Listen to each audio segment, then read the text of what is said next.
मुख्य अतिथि माननीय श्री दुबे जी आतम जी आए और सभा के लिए संबोधित करें।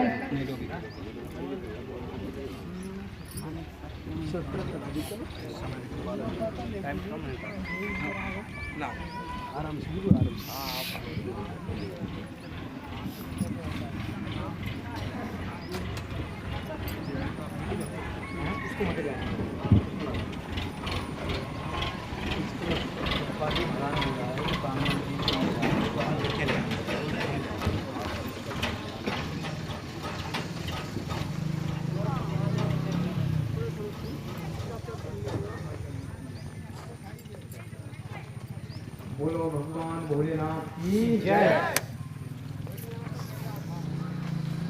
एक नारा लगाएंगे, उसके बाद में संकल्प रमाएंगे। मैं बोलूँगा, उसके बाद आप बोलेंगे।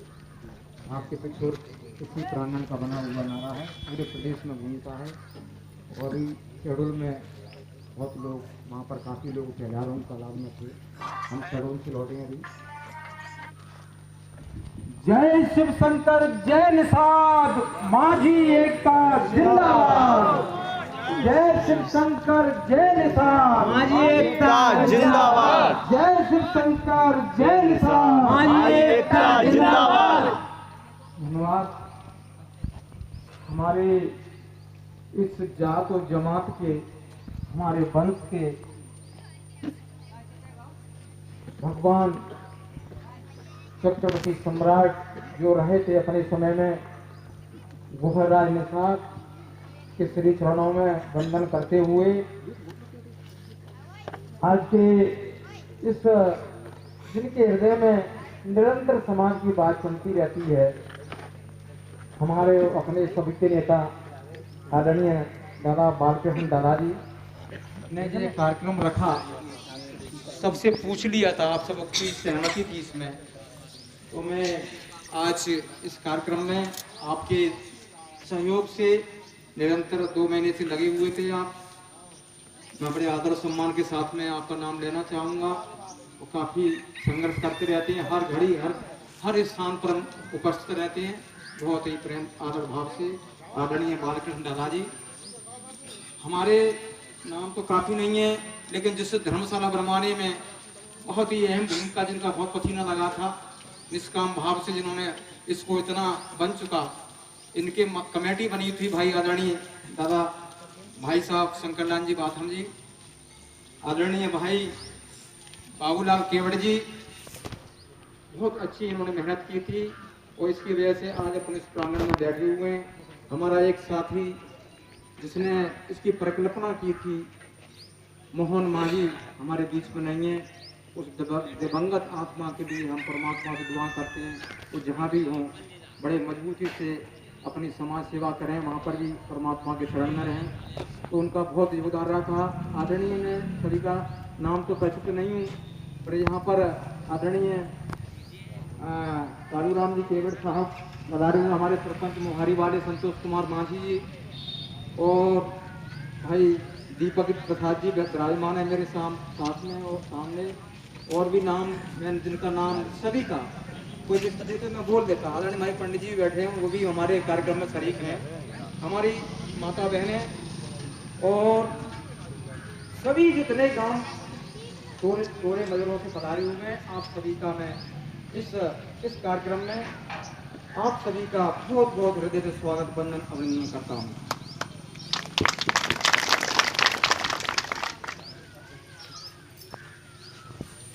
कहते हैं कि जब दिल में हो तमन्ना तो आंधियों में चिराग जलते हैं। जब दिल में हो तमन्ना तो आंधियों में चिराग जलते हैं और चलती पत्थर पर हजारों टांकी तब महादेव बनते हैं।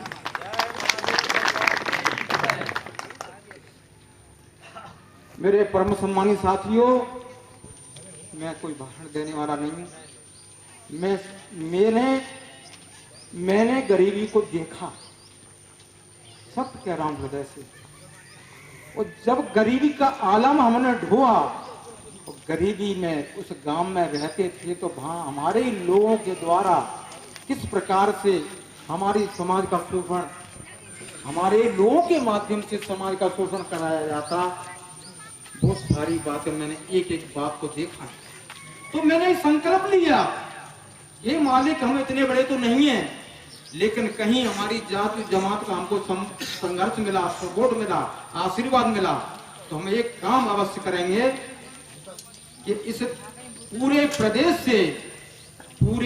से हम गरीबी में दर दर घूम रहे हैं, दर दर भटक रहे हैं, हमारा क्या आलम है, हमें सुनाने की कोई जरूरत नहीं है। तो हम इस गरीबी को ही खत्म करा के ही दम लेंगे, ये हमने अपने मन अंतःकरण में संकल्प लिया। आज प्रदेश की समाज दो पार्टों के बीच में, एक पार्ट चकिया का कांग्रेस, नीचे का तला और ऊपर का भाजपा सरकार, इस दोनों पार्टों के बीच में हमारी चटनी पीसी जा रही है, हमको महीन किया जा रहा है। मैं पूछना चाहता हूं देश के हुक्मरानों से, क्या हम लोग देश के बासिंदे नहीं हैं? क्या हम लोग देश के मूल निवासी नहीं हैं? क्या हम लोग आपको वोट नहीं देते? क्या हम आपके साथ में कोई दगाबाजी करते हैं? विगत 70 वर्षों से हम आपको निरंतर कांग्रेस के बाद भाजपा के बाद कांग्रेस, हम दोनों को आप निरंतर बनाते आ रहे हैं, आपकी सरकार बनाते आ रहे हैं। और आप लोगों ने हमारे साथ में इस प्रदेश 2 जून 2002 को, भाई दादाजी आपको मालूम है कि आपके पिछोर से कितने आदमी गए थे? जब दिल्ली आए थे सयानी पार्क भोपाल में, कितने लोग गए थे? 10-15 तो अपन गोराओं के पैकेट ले गए थे बनवा करके, आप भाइयों ने बनाए थे, मुझे मालूम है। आप लोगों ने अपना 1-1 किलो का आटा दिया था। क्या झूठ बोला? झूठ पे झूठ। जब 1950 में हे देश के नेताओं, तुम्हारा संविधान इस माझी समाज के लिए नहीं बना है क्या? मैं पूछना चाहता हूं, हम लोग क्या इंग्लैंड अमेरिका के रहने वाले हैं क्या? अगर कोई पत्रकार साथी यहाँ पर आया हो तो मेरी आवाज को बता दे, बोल दे, बता दे आदरणीय मोदी जी से, शिवराज जी से, कि क्या आपको चक्की में पीसने के लिए कि ये माझी समाज ही मिली क्या आपको? 50 साल, 60 साल, 70 साल पीसते जब आरक्षण की बातें खत्म हो रही हैं, तब तक भी है ये अन्याय के दाताओं। मैं आपको धर्म का मठ अधिष्ठाता नहीं बोलूंगा। इन सरकारों में हमने, हमारे माता बहनों ने, बच्चों ने, बुजुर्गों ने जो हमने अन्याय अत्याचार सहन कर रहे हैं, आज इस आजादी में हम लोग आजाद नहीं हुए हैं, आज भी गुलाम हैं हम लोग। 1950 में जब संविधान में माझी को लिखा था, 8 जिलों में आपने रखा था, छत्रपति पन्ना शेड्यूल दिया, 8 जिलों में रखा था। 76 में आपने किस माझी के लिए क्षेत्रीय बंधन तोड़ा? साथियों, आप तो विद्वान लोग सब जानते हैं इन बातों को, मैं उनको सुना रहा हूं आज, जिन्होंने हमारे साथ में से स्थिति पे मुकाम पर लाके खड़ा कर दिया हम लोगों को। अब 1 जनवरी को जो आदेश निकला है, आपको मालूम है क्या कर दिया उस 1 जनवरी के आदेश में? हमारा फिनिश, न रहेगी बांस न बजेगी हरदिया। और हम लोग देख भी रहे हैं पूरे प्रदेश में। अभी 15-20 जिलों के लोग शेड्यूल पहुंचा था मैं 7 तारीख को, लोगों ने वहां पर पुतला फूंका, शिवराज जी का मोमबत्तियां जलाई और वहां पर हुंकार भरी है पूरे प्रदेश के लिए कि हम जब तक चैन से नहीं बैठेंगे, जब तक हम लोग शांत चुप नहीं रहने वाले, तब तक हमारा पूर्ण अधिकार हमको प्राप्त नहीं हो जाता। आप देख रहे होंगे व्हाट्सएप पर क्या चल रहा है, आप देख रहे होंगे अभी 17 तारीख को शिवपुरी में हम माननीय कलेक्टर साहब को ज्ञापन देने वाले हैं। वहां पर धरना देकर के हम ज्ञापन देने वाले हैं। अभी तो हम शांतिप्रिय रूप से चल रहे हैं। अगर आप लोगों ने हमारी जायज बातों और नीतिगत बातों को और संवैधानिक बातों को आपने सुना नहीं, उनका समाधान नहीं किया, तो मध्य प्रदेश में माझी समाज की ओर से भूचाल आया है।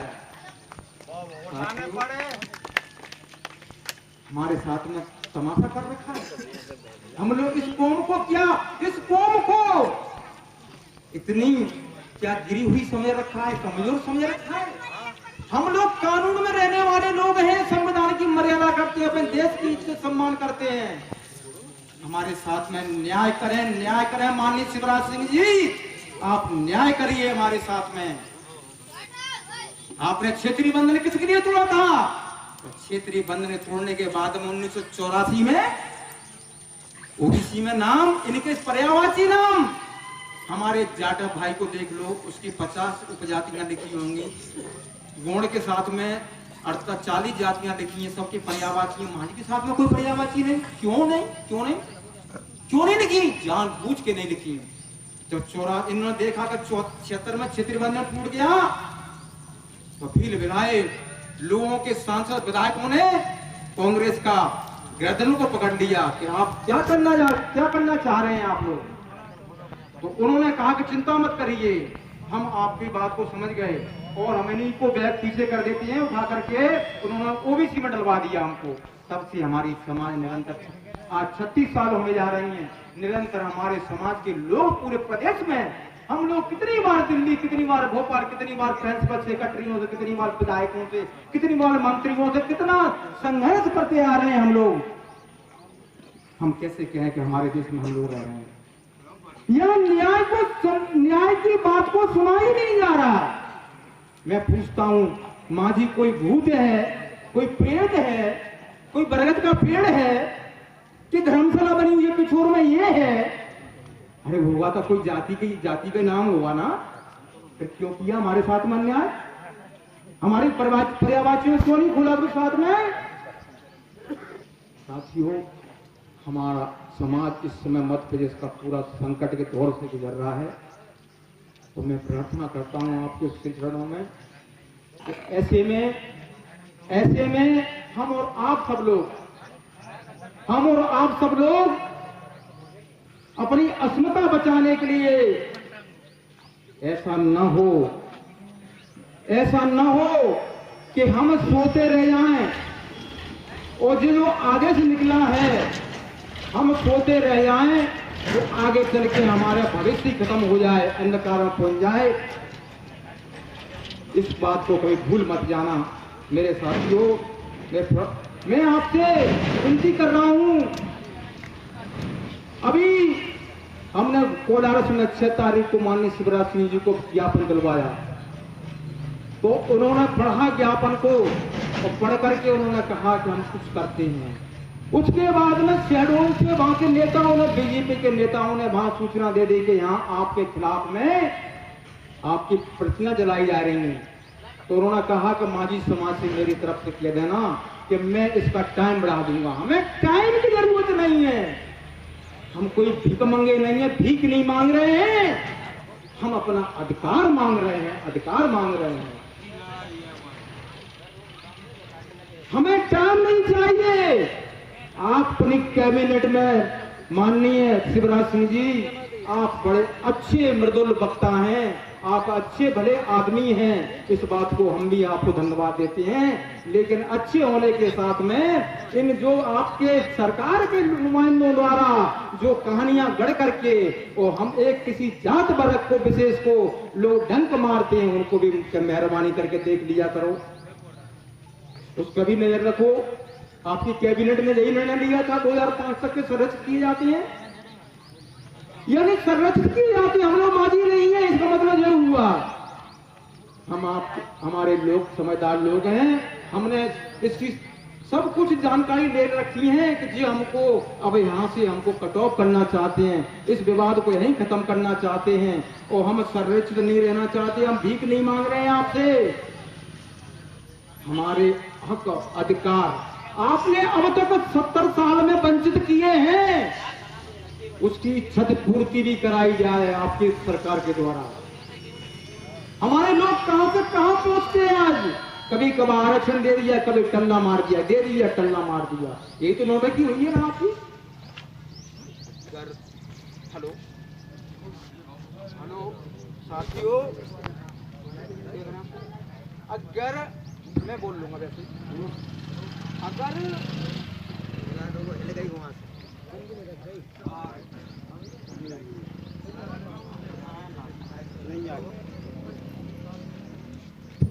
हेलो, अब मुझे बताएं आप लोग, सारी कहानी आपके सामने चल रही है। मैं इस विधानसभा पिछले क्षेत्र के सभी अपने सुजाति बंधुओं से, सब बांधवों से मैं विनम्रता से प्रार्थना करना चाहूँगा। तो आवाज़ कम करें आप, नहीं इसकी नहीं, इधर से आवाज़ कम। अब क्या करना है ऐसी संकट की घड़ी में? अगर आरक्षण नहीं मिला, अगर आरक्षण नहीं होता तो दुबे जी बात हम आज कोठी को नहीं पहना होता। ये आरक्षण की देन है। अगर आरक्षण नहीं मिला होता, ये धर्मशाला भी यहाँ नहीं बनी होती। और अगर आरक्षण नहीं मिला, मैं बताना चाहता हूँ, आप जानते हैं सुबह 4 बजे से सुबह 4 बजे से रात के 11 बजे तक हमारी माता बहनें जरा जरा सी बच्चियां अपने पेट के निवाले के लिए अपने जमीन को बेच रही हैं, अपने पेट के निवाले के लिए। इससे बड़ी दुर्भाग्य की बात और क्या हो सकती है? हमारा अगर अधिकार नहीं मिला आरक्षण का, मैं आपसे विनम्रता से सत्यता बताना चाह रहा हूँ, ये सोने का खजाना है। और आरक्षण नहीं मिला भाई साहब, तो ये समाज नौकर चाकर बन के रह जाएगी। ठेले वाले, ठेले वाले, घरेलू नौकर, ये बन के रह जाएंगे, पक्का बता रहा हूं। तो इस समाज का सब कुछ बर्बाद हो चुका है। इस समाज का, पूरे हिंदुस्तान की बात कर रहा हूं, पूरे मध्य प्रदेश की बात कर रहा हूं। मैंने बहुत जगह देखा है, ऐसा संपन्न इस समाज नहीं है। अधिकांश मजदूर वर्ग समाज है। इसलिए इस आरक्षण को अपने हाथ से, अपने जीते जी अपनी जान भी लगानी पड़े, तो हम इस आरक्षण को अपने हाथ से जाने नहीं देंगे। ये संकल्प होना चाहिए हमारा। जरा मैं क्या कहूं, आप तो समझदार हैं। हमारे माननीय ग्वालियर में जो सीएम साहब आए, आपने देखी होंगी वीडियो क्लिपिंग, उन्होंने कहा है जाजन पे बैठ लेते हैं और बैठ करके अपने बात कर लेते हैं। तो बस वो क्या लेना चाह रहे हैं कि हम आपका 5 से 15 टाइम बढ़ा देते हैं, फिर भी धर्मेंद्र भाई माझी नहीं मार रहे आपको। तुम्हें भीख का टुकड़ा डाल करके कह रहे हैं नौकरी करके जाइए, अपने घर बैठिए। तो बच्चों को क्या होगा, नातियों को क्या होगा? पंती है क्या आपके? नहीं है। तो मेरा मतलब कहने का ये है कि आप हमारी समाज को बर्बाद किया जा रहा है स्वयं पूर्वक। और हम लोग अभी झांसी निकल रहे हैं, महाराज संत सतपाल सिंह के प्रवचन चल रहे हैं। हम अब उस पंथ में हम भी जुड़े हुए हैं। अपने गोपाल बाथुन जी पिंटू पार्क वाले उसमें पंथ के उनके सन्निकट हैं, काफी निकट है महाराज श्री। तो हम लोग, उन्होंने कहा कि आपकी समस्या को लेकर के हम प्रधानमंत्री जी से हस्तक्षेप करवाते हैं, उनसे बात करते हैं तुरंत कि आपका संकट क्या है मध्य प्रदेश में। अगर यहाँ के लीडर भाजपा के लोग आपके साथ न्याय नहीं कर रहे हैं, तो हमारा मुखिया माननीय मोदी जी बैठे हुए हैं, तो हम उनके माध्यम से हस्तक्षेप करवा करके आपके साथ में न्याय करवाएंगे। इस आशा उम्मीद से अभी ज्ञापन हमारे आदरणीय दादा नेताजी ने पढ़ा, सिद्धू नेताजी ने पढ़ा था, वो ज्ञापन में भाषा लिखी हुई है कि हमारी आपकी दोस्ती खत्म। 20 बरस से वोट दे रहे थे, अब एक वोट नहीं जाएगा। तो हम जहाँ मिलने जा रहे हैं अभी, तो वहाँ मिलेंगे।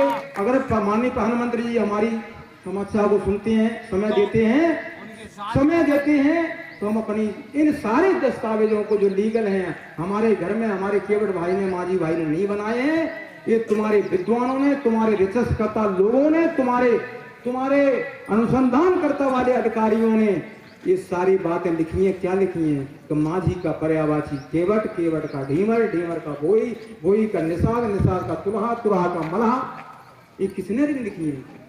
हजारों बरसों के अभिलेख हमारे पास में मौजूद हैं, और फिर भी हमको दुलतियां मार देती हैं, दुलतियां मारी जा रही हैं। इससे बड़ा शर्मनाक बात और क्या होगी? तो हम माननीय प्रधानमंत्री तक अपनी बात को रखेंगे। माननीय शिवराज जी जल्दी से जल्दी अपने लोगों के समाज के डेलीगेशन से मिलना चाहते हैं और बैठ करके ज्वलंत समस्या पर आप बताइए। हम 15 वर्ष में आपसे पूछना चाहता हूँ यहाँ किशोर वासियों से कि बोलो भैया 15 वर्ष का काम लेना है कि पूर्ण आजादी प्राप्त करना है? बताइए आप लोग हाथ उठा करके। पूर्ण आजादी प्राप्त करना है। पूर्ण आजादी चाहिए। लगाओ चक्र भगवान भोलेनाथ का, लगाओ बोहराज महाराज का। तो हम इसी बात को रखेंगे अपने नेताओं के माध्यम से। अगर हमारा मैं भी उसमें संगठन उसमें प्रतिनिधिमंडल में बात करने में रहा, मैं तो सीएम साहब से हम तो कई बार बात कर चुके हैं। वो अंदर से अच्छा है, अपने समाज का भला चाहता है, पर लेकिन वो 47 विधायक वीर विधायकों के, उनके मंत्री संतरी, उनके सांसदों की वजह से कमजोर पड़ जाता है, कमजोर पड़ जाता है। यही दिग्गी राजा का कहना था। दिग्गी राजा ने खुद कहा था, खुदा कहा था कि भाई मोती कश्यप जी, आप लोग जमुना देवी को, बिसाऊ लाल को, प्यारे लाल कमेर को मना लो, मना लो। जैसे हमारे जो पुरखा हुए इनको मना ले हम लोग। जैसे हमको खैरात में कोई चीज नहीं से लेने जा रहे हैं उनको, इसलिए उनके पांव में ढोक लगा दें। तो ये लोग बोर्ड के चोट से दबे रहते हैं, और इसी बोर्ड की चोट से दबे होने की वजह से हमारा आपका ये आज यहाँ तक अपन लोग इस स्थिति में आ पहुंचे हैं। यही सत्य है, इसमें और कुछ नहीं है। इसके अलावा हर आदमी, हमारी समाज का बच्चा चाहता है भाई, मोती कश्यप भी चाहता है भाई, जितने भी जो भी हैं सब लोग चाहते हैं, लेकिन उनकी वजह से हमारा उद्धार नहीं हुआ है। अब मेरी प्रार्थना है अंत में आप लोगों से कि अपने जैसे किसान अपने खेत के लिए रात दिन तैयार रहता है, हमारी सीमा पर फौज के जवान अपनी जान कटाने के लिए रात दिन तैयार रहते हैं। मैं साथियों आपसे यही आपसे मैं अर्ज करने आया हूं, मैं आपसे यही भरोसा चाहता हूं, मुझे आपका खून नहीं चाहिए, तुम मुझे पसीना दो, मैं तुम्हें आजादी दूंगा। मैं तुम्हारा पसीना चाहता हूं, पसीना। हमारे लीडरों ने अब तक मेहनत, मैं तुम्हें ये बात कितने वर्षों से चिल्ला रहा था कि भाई कुछ होने वाला है, अपने विरोध में जाने वाला है। जग जाएगी, कितनी बैठकें नेताजी की अपन लोगों ने, कितनी बार मंत्री संतरियों से संपर्क किए, कितने हमने लिख लिख के दिए, पर लेकिन हम जैसे लोगों को मजाक बना रखा था। हम इतने पढ़े लिखे लोगों को मजाक बना रखा था। अगर हमने कोई चीटिंग की हो, कोई छल किया हो, तो आपके साथ में मैं रह के गया हूं। मेरे गांव से लेकर के, भिंड से लेकर के जहां भी रहा हूं, कोई बता दे कि हम लोगों ने समाज के साथ कोई हम ऐसी ये लेने चाहते, स्वार्थें लेना चाहते, तो हम 15-20 साल पहले ही मिल जाता हमको सब कुछ। लेकिन हमने कहा कि हम समाज का, हम गरीबी को मिटाने के लिए आए हुए हैं। तो मैं आपसे प्रार्थना करता हूं, मैं आपसे अभी 17 तारीख को आप लोगों से प्रार्थना, नेताजी 17 तारीख को कलेक्टर साहब को ज्ञापन देंगे, धरना देंगे। धरना के बाद में माधव चौक से अपन लोग चलेंगे। सभी से विनती है, जितना लोग जाना चाहते हैं वहां पर आए, सीकरी पर आए। और उसके बाद में हमारे पूरे प्रदेश के लीडरों के द्वारा भी मंथन चल रहा है कि किस तरीके से अपन मूवमेंट को चलाएं पूरे प्रदेश में। और मैं सारे संगठनों से, छोटे बड़े लोगों से प्रार्थना कर रहा हूं कि अब तो इनको, इन दुर्मियों को अपने अपने रागों को बंद कर दो। शर्म करो, अब तो शर्म करो कम से कम। हम फलाने के अध्यक्ष बने गए, हम राष्ट्रीय अध्यक्ष बने गए, ना तो राष्ट्र का मतलब समझते हैं, ना राष्ट्रीय अध्यक्ष का मतलब समझते हैं, ना प्रदेश अध्यक्ष का मतलब समझते हैं। इन्हीं कमजोरियों की वजह से इस सरकारों ने कहा कि जी एक नहीं है, जो अनेक बटे हुए लोग हैं। इसलिए मैं इस कमी को तो आप लोगों से दुरुस्त कराने के लिए अपील कर रहा हूं कि भैया अब समय रहते हुए आप जाग जाइए, ये बेकार की बातों को छोड़ करके एक महासंगठन के रूप में एक महा आंदोलन चला करके अपन लोग समाज की आजादी दिलाएंगे। अब एक बात और मैं आपसे करना चाह रहा हूं, अगर आप लोग याद देंगे तो हाथ उठाएंगे कि अभी बड़ा कार्यक्रम शेड्यूल में हुआ, उसके बाद कुछ कार्यक्रम नहीं हुआ है। एक माझी आजादी की महापंचायत कोलारस में 6 बार घूम गए माननीय सीएम साहब, 6-7 बार। तो वो 6-7 बार घूम चुके हैं। एक माझी महापंचायत लगानी है तो माझी महापंचायत को कोलारस में लगाए, समाज की लगाए कि पार्टियों को बुलाएं? समाज की लगानी है कि पार्टियों को बुलाना है? तो कोलारस में एक माझी महापंचायत चुनाव से पहले आपको कोलारस में पढ़ाना है, इसी का मैं निमंत्रण देता हूं। और आप लोग उसको पढ़ा लेंगे तो बच्चों के साथ में हजारों की तादाद में, लाखों की तादाद में कोलारस के ग्राउंड को भर देंगे और बता देंगे कि पूरा प्रदेश का समाज हमारा एक सूत्र बन चुका है। अब हमको आपकी भीख नहीं, क्या चाहिए? आजादी चाहिए। हमें आपकी भीख नहीं, हमें आजादी चाहिए। यही हमारा संकल्प होगा, यही हमारा संकल्प होगा। और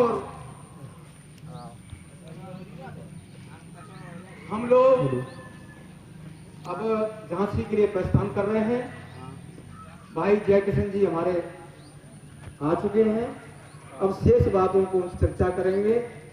आज्ञा हो तो मैं झांसी के लिए हम लोग महाराज श्री से संपर्क में पहुंचे। अंत में मैं आपसे यही कहूंगा, जब डूबते हैं, आइए वेलकम आपका। जब डूबते हैं तो हम समुद्र को दोष देते हैं। माननीय जगत भाषा से आग्रह है कि जब डूबते, बैठे आप लोग, जब डूबते हैं तो समुद्र को दोष देते हैं। बैठिए। जब डूबते हैं तो समुद्र को दोष देते हैं।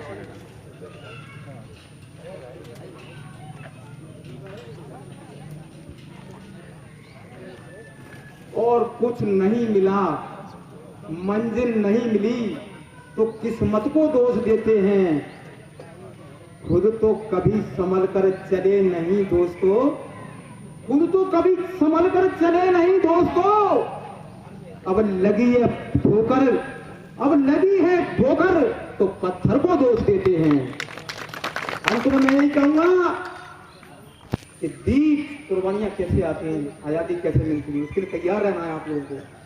दीप अंधेरों में जला करते हैं और फूल कांटों में खिला करते हैं।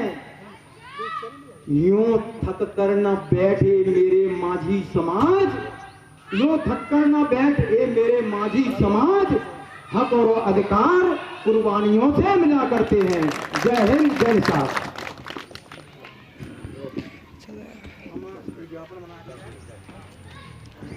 अब हम सबसे पहले तो माननीय अतिथियों का स्वागत करना करेंगे। तो सबसे पहले हमारे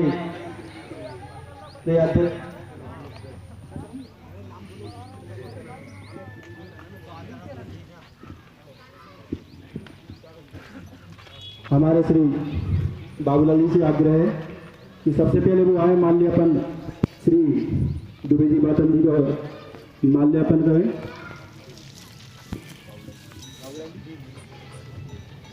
इसके उपरांत रंगों से पढ़ाए हमारे श्री जयकिशन जी भाई साहब जी का श्री भाषण नेताजी माल्यार्पण करें।